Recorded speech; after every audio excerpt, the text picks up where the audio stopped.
شہر سے کئی میل دور عبداللہ گوٹھ انتہائی غریب آبادی والا گاؤں تھا۔ اس کی کل آبادی صرف 19 خاندانوں پر مشتمل تھی۔ گاؤں کے لوگوں کے علاج معالجے کے لیے کوئی سہولت نہیں تھی۔ جو لوگ بیمار ہو جاتے ان کا علاج ٹوٹکوں سے ہی کیا جاتا۔ جس کی زندگی ہوتی وہ صحت یاب ہو جاتا ورنہ اللہ کو پیارا ہو جاتا۔ گاؤں میں نہ گیس تھی، نہ پانی، نہ بجلی۔ ایک جانب بہت اونچے پہاڑ کے پیچھے میٹھے پانی کا ایک چشمہ تھا۔ اسی چشمے سے گاؤں کے لوگ پانی کی ضرورت پوری کرتے۔ کسی کو ایک لوٹا پانی بھی چاہیے ہوتا تو وہ اس اونچے پہاڑ پر چڑھ کر دوسری طرف اتر کر پانی لاتا۔ اسی گاؤں میں ایک 11 سالہ بچی مونا اپنی ماں کے ساتھ رہتی تھی۔ جب وہ صرف 2 سال کی تھی تو اس کا باپ اللہ کو پیارا ہو گیا تھا۔ باپ کے مرنے کے بعد ماں بڑی ہمت اور جاں فشانی سے اپنی پیاری اور اکلوتی بیٹی کی پرورش میں لگ گئی۔ گاؤں میں پڑھنے لکھنے کا کوئی رواج نہیں تھا کہ مونا کی ماں اسے بھی تعلیم دلواتی۔ نہ اس کے پاس اتنی دولت تھی کہ وہ گاؤں سے بہت دور شہر کے اسکول میں بھیجتی۔ 2 3 سال پہلے ایک بوڑھا ماسٹر نہ جانے کہاں سے گاؤں میں آ گیا تھا۔ اس کا نام تو معلوم نہیں تھا، لیکن گاؤں والے اسے بابا ماسٹر کہنے لگے تھے اور اس نے بھی اس نام کو بخوشی قبول کر لیا تھا۔ وہ تعلیم یافتہ تھا اور گاؤں کے بچوں کو پڑھانا چاہتا تھا، لیکن گاؤں کے لوگ یہ سمجھتے تھے کہ بچوں کو پڑھانے کا کوئی فائدہ نہیں۔ مونا کی ماں پارو بھی یہی سمجھتی تھی۔ اس کے باوجود یہ چاہتی تھی کہ مونا کچھ نہ کچھ تعلیم ضرور حاصل کر لے۔ ایک دن اس نے ہمت کر کے فیصلہ کیا کہ مونا کی پڑھائی کے لیے بابا ماسٹر سے بات کرنے میں کوئی حرج نہیں ہے۔ وہ مونا کا ہاتھ پکڑ کر اس کے پاس جا پہنچی۔ بابا ماسٹر نرم طبیعت کا ادھیڑ عمر کا آدمی تھا۔ زیادہ تر اپنے کام سے کام رکھتا، کسی سے خواہ مخواہ میل جول نہ رکھتا۔ پارو نے اس سے کہا، میں چاہتی ہوں کہ تم میری بیٹی کو لکھنا پڑھنا سکھا دو۔ میں سکھا دوں گا، اس نے جواب دیا۔ پارو مطمئن ہو گئی اور دوسرے دن سے مونا کو اپنے ساتھ لے کر اس کے پاس آنے لگی۔ ماسٹر نے اپنے سامان میں سے اردو کی ایک کتاب، کاغذ اور پینسل نکالی اور مونا کو حروفوں کی پہچان بتانے لگا۔ 2 سال کے عرصے میں مونا نے اردو لکھنا پڑھنا، انگریزی حروف کی پہچان، انسانی جسم کے حصوں، پھولوں، پھلوں اور جانوروں کے نام، روزمرہ استعمال میں آنے والی چیزوں کے نام انگریزی اور اردو میں یاد کر لیے۔ ماسٹر نے اسے مختلف محکموں کے بارے میں بتایا کہ بجلی کا محکمہ کیا کرتا ہے، ڈاک کے محکمے کا کیا کام ہے، پولیس اور فوج کیا ہوتی ہے اور ان کے ذمے کیا کیا کام ہیں، اخبارات اور رسائل کیا ہوتے ہیں، صدر کیا ہوتا ہے، وزیر اعظم کس کو کہتے ہیں۔ غرض دنیا جہاں کی معلومات وہ مونا کو دیتا رہا۔ اردو اور انگریزی کے الفاظ لکھنا بھی اسے سکھا دیے۔ پہلے پہل تو گاؤں کے لوگوں نے مونا کی ماں کی اس کوشش کا مذاق اڑایا، لیکن مونا کی ماں کی مستقل مزاجی دیکھ کر خاموش ہو گئے۔ مونا کی ماں ہمیشہ مونا کے ساتھ رہتی تھی، اپنے کان اور آنکھیں بھی کھلی رکھتی تھی۔ اسی وجہ سے بہت سی معلومات اس کی یادداشت میں بھی محفوظ ہو گئیں۔ اس کے بدلے وہ بابا ماسٹر کی خدمت بھی کر دیتی تھی۔ اس نے ایک وقت کا کھانا بابا ماسٹر کے لیے وقف کر دیا تھا۔ اب مونا کی عمر 14 سال ہو گئی تھی۔ ایک دن مونا کو نہ جانے کیا سوجی، اس نے پانی میں نیل گھول کر گاؤں کے سردار کے گھر کی دیوار پر اس کا نام لکھ دیا، نیچے گاؤں کا نام بھی لکھ دیا، پھر آس پاس اسی نیل سے خوبصورت بیل بوٹے بھی بنا دیے۔ جب وہ یہ کر رہی تھی تو گاؤں کا سردار اور دوسرے کئی لوگ مونا کو حیرت سے دیکھ رہے تھے۔ اپنے کام سے فارغ ہو کر وہ مسکراتے ہوئے سردار کی طرف دیکھنے لگی۔ سردار ہونقوں کی طرح اسے دیکھ رہا تھا۔ اس کی سمجھ میں نہیں آ رہا تھا کہ مونا نے یہ کیا ہے، کیونکہ سردار سمیت وہاں کوئی بھی پڑھنا لکھنا نہیں جانتا تھا۔ پھول اور بیل بوٹے البتہ اس کی سمجھ میں آ رہے تھے۔ مونا نے سردار کی حیرت دور کرتے ہوئے اس کو بتایا، سردار یہ میں نے تمہارا نام لکھا ہے، سردار تاجزر، اور یہ گاؤں کا نام لکھا ہے، عبداللہ گوٹھ، کیسا لگ رہا ہے؟ سردار خوشی سے نہال ہو گیا۔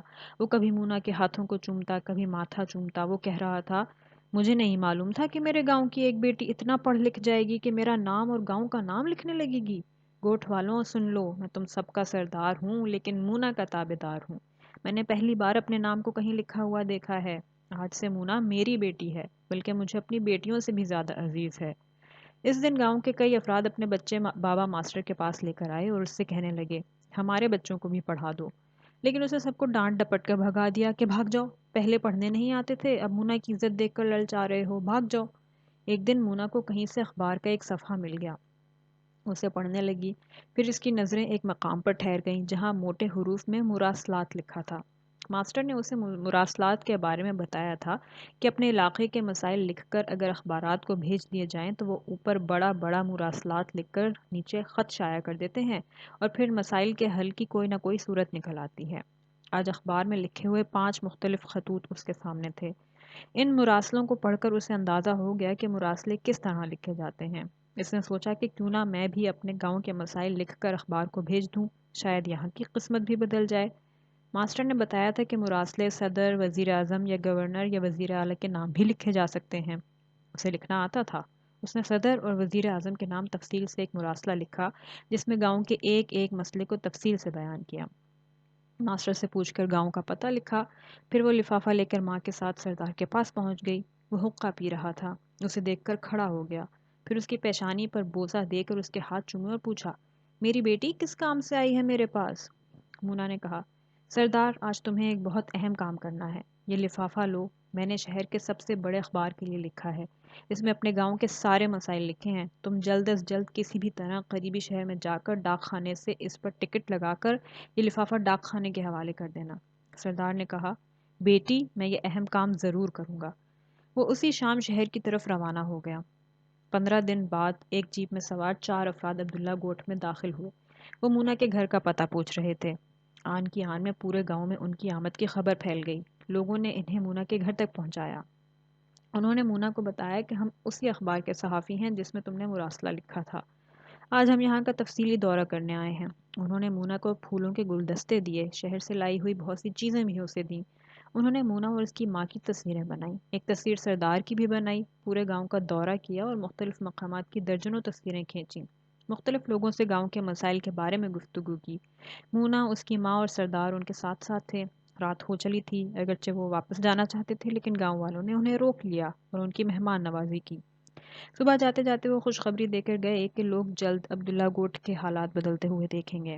یہاں تک سڑک بنا دی جائے گی، یہاں اسکول، شفا خانے اور مدرسے کھولے جائیں گے، گیس، بجلی، پانی گھروں میں پہنچایا جائے گا، وغیرہ وغیرہ۔ انہوں نے سردار کو اپنے ساتھ چلنے کے لیے کہا، ہمارے ساتھ شہر چلو، چند دن گھومو پھرو تاکہ جب رپورٹ تصویروں کے ساتھ چھپ جائے تو اس اخبار کی کاپیاں اپنے اور مونا کے لیے لے کر آ جانا۔ سردار ان کے ساتھ چلا گیا۔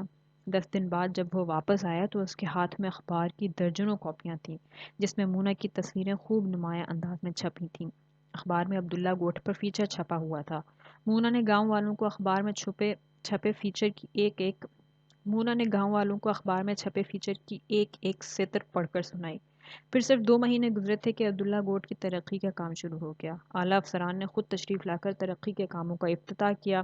مونا کو حکومت کی طرف سے اس نے کارکردگی کی شیلڈ دی گئی۔ اس کی ماں کے لیے تاحیات وظیفہ مقرر کر کے ساتھ ساتھ مونا کو حکومتی نگرانی میں اعلیٰ تعلیم حاصل کرنے کی دعوت دی گئی۔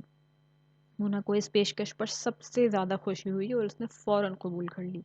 1 سال کے اندر اندر عبداللہ گوٹھ میں مونا گورنمنٹ پرائمری اسکول اور گورنمنٹ ٹیکنیکل اسکول برائے طالبات قائم کر دیا گیا۔